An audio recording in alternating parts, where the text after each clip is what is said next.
Môre julle, welkom by Crosstalk, waar ons die kruis neersit in ons lewens, elke dag. Op Vrydag wil ek jou hart voorberei vir dit wat die Here Sondag in jou lewe wil kom inspreek. Nou Sondag by Londen praat ons oor Petrus, wat by die see van Galilea gaan probeer visvang na Jesus' opstanding, waar hy op 'n manier probeer iets gaan doen wat hy gedink het hy kon doen, wat hy ook nie reg kry nie.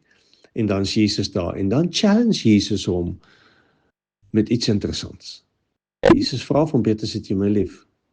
En 3 keer antwoord Petrus, ja Here, ek het jou lief. Nou kom ons stop net eers daar. As Jesus vanoggend vir jou vra, jou in jou oë inkyk, en vir jou vra, het jy hom lief? Wat sal jy sê? Wat antwoord jy? Want kyk, Jesus maak ons storie, sy storie. Dit waarmee ons rondloop, weet hy van.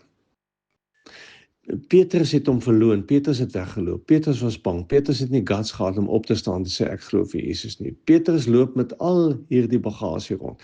Alles wat hy nie was nie kon regkry nie is nie, dis Petrus. Maar dis ook ons. En daarom moet ons kan eerlik wees. Dit het my getref hierdie week, hierdie gedagte, dat Jesus maak my storie, sy storie.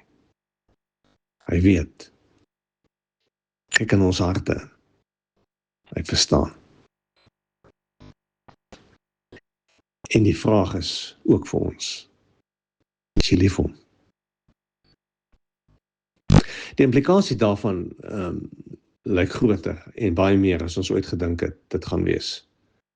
En dit is wat ek jou voor wil uitdaag om jou hart voor te berei vir Sondag. Gaan sit net stil en dink daaroor, bid daaroor, op pad na Sondag toe. Is ek lief vir die Here? En wat beteken dit? Ons gaan Sondag daarmee werk. Mooi loop.